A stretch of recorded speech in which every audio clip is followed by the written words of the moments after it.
El lunes 10 de agosto de 2026, tres de las confederaciones más poderosas del fútbol mundial hicieron algo que no se veía en años. UEFA, la AFC y CONCACAF publicaron una carta conjunta acusando al presidente de la FIFA de romper la confianza, por medio del engaño. Tres continentes, una sola frase que resume todo. No es la conducta de un custodio del juego, sino de alguien que cree que el juego le debe responder a él. Pero el dato importante no es quién firmó. Es quién no lo hizo. Faltan dos nombres en ese documento. La CAF, la Confederación Africana con 54 federaciones. Y la CONMEBOL. 10 países, pero entre ellos están Brasil y Argentina, los dos votos más pesados de Sudamérica. Y aquí es donde la historia se pone interesante para nosotros, porque CONCACAF sí firmó la carta como confederación, pero México, la federación más poderosa dentro de esa misma confederación, ha estado apoyando públicamente a Infantino en paralelo. ¿Por qué una federación mexicana respaldaría al hombre que su propia confederación está acusando de mentir?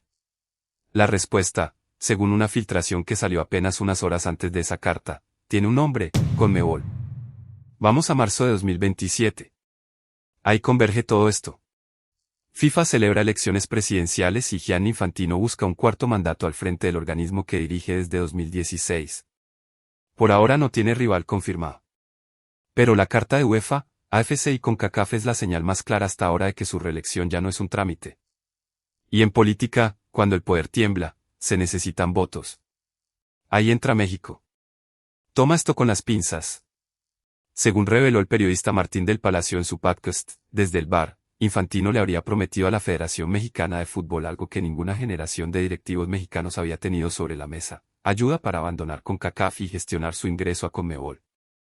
A cambio, la FMF aseguraría su voto y su influencia dentro de la propia CONCACAF para la reelección de Infantino. No es un rumor de mercado de fichajes. Es la reconfiguración del mapa del fútbol mundial, usada como ficha de intercambio político. Y lo llamativo es que del otro lado están, otra vez, las dos confederaciones que no firmaron la carta, CONMEBOL y la CAF. Los mismos aliados que Infantino necesitaría convencer para dejar entrar a México a un continente que ha sido territorio exclusivamente sudamericano desde que existe el fútbol organizado en la región. Porque hay un problema que casi nadie menciona cuando se habla del sueño de jugar contra Argentina y Brasil: pasar de CONCACAF a CONMEBOL no depende de que México quiera. Depende de que CONMEBOL acepte, de que la FIFA lo autorice, y de que se resuelva el tema más incómodo de todos: los cupos mundialistas. Ahora mismo hay 10 selecciones sudamericanas peleando por 4,5 boletos directos al Mundial. Meter a México en esa pelea no le conviene a nadie dentro de CONMEBOL, salvo que exista una razón política de peso. Y esa razón, según la filtración, tiene nombre y apellido: Gianni Infantino necesitando seguir siendo presidente. Hagamos un ejercicio honesto. Si esto se concreta, y hay que decirlo claro, todavía es un escenario hipotético, sin nada oficial de la FMF ni de CONMEBOL, que cambiaría para el Tri y para el fútbol mexicano. Primero, la selección nacional. Adiós a las eliminatorias de CONCACAF, esas que México dominaba con comodidad casi absoluta. En su lugar, eliminatoria sudamericana: Argentina, Brasil, Uruguay, Colombia, Ecuador, Chile en cada ciclo. Partidos de alta exigencia, de altura en Bolivia, de calor en Barranquilla, de presión real cada fecha FIFA. Ya no ser el gigante de la región, sino uno más entre los grandes.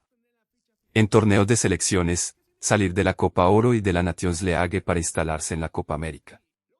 Competir cada 2 años contra las potencias del continente en lugar de definir títulos frente a Panamá, Jamaica o Canadá. Para los clubes, el cambio sería igual. De profundo, adiós CONCACHAMPIONS, el torneo que México prácticamente monopolizaba. En su lugar, Copa Libertadores y Copa Sudamericana, Boca, River, Flamengo, Palmeiras, con toda la exigencia y el prestigio histórico que cargan esos torneos. Sobre el papel, suena como una subida de nivel. Y en parte lo sería. Pero hay un costo que no es deportivo. Vuelos de más de 10 horas para jugar en Bolivia o Ecuador. Calendarios que ya de por sí son una pesadilla en Sudamérica, ahora con un país centroamericano norteamericano metido en medio. Y algo que casi nadie menciona: México perdería el control absoluto que tiene hoy sobre su confederación. En CONCACAF, la FMF es la voz cantante. En CONMEBOL, sería la más nueva, la más lejana geográficamente, y probablemente la última en la mesa a la hora de repartir poder. Aquí hay que dar un paso atrás, porque la conversación en redes se ha ido toda hacia ¿le conviene o no le conviene a México deportivamente? Y esa no es la pregunta más importante. La pregunta importante es otra: ¿está bien que el futuro competitivo de un país completo se decida como parte de un pacto político para que un presidente se quede en el poder? Porque si la filtración es correcta, esto no nace de un estudio deportivo ni de una consulta a la afición. Nace de una necesidad electoral. Y esto ya pasó antes, en otra escala. La sede conjunta del Mundial 2026 también estuvo marcada por gobiernos y federaciones alineándose con Infantino a cambio de beneficios.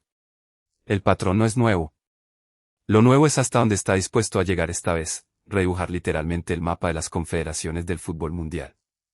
Y si funciona con México, ¿qué le impide a cualquier federación con suficiente peso político negociar su confederación a cambio de apoyo electoral? Esa es la grieta que UEFA, AFC y CONCACAF señalan con su carta, aunque no mencionen a México directamente, un sistema donde el mapa del fútbol ya no lo dibuja la geografía ni la historia, sino quién. ¿Necesita el voto de quién? Nada de esto es oficial todavía. Puede quedarse en rumor, o puede ser el primer capítulo de un cambio real. Pero incluso como rumor, ya reveló algo que vale la pena recordar. En el fútbol moderno, los mapas no los dibuja la afición ni la tradición. Los dibuja el poder. Y cuando ese poder tiembla, hasta un país entero puede convertirse en una ficha más sobre el tablero. La próxima vez que sueñes con ver a México eliminando a Uruguay en unas eliminatorias sudamericanas, o a Chivas visitando el Maracaná en octavos de Libertadores, vale la pena preguntarse: ¿ese sueño nació del fútbol, o nació de una elección que se define en marzo de 2027? Suscríbete para más del fútbol. Dime qué opinas de todo este tema. Si te ha gustado puedes darle al me gusta, me ayuda muchísimo. Acá te dejo otro video y muchas gracias por ver.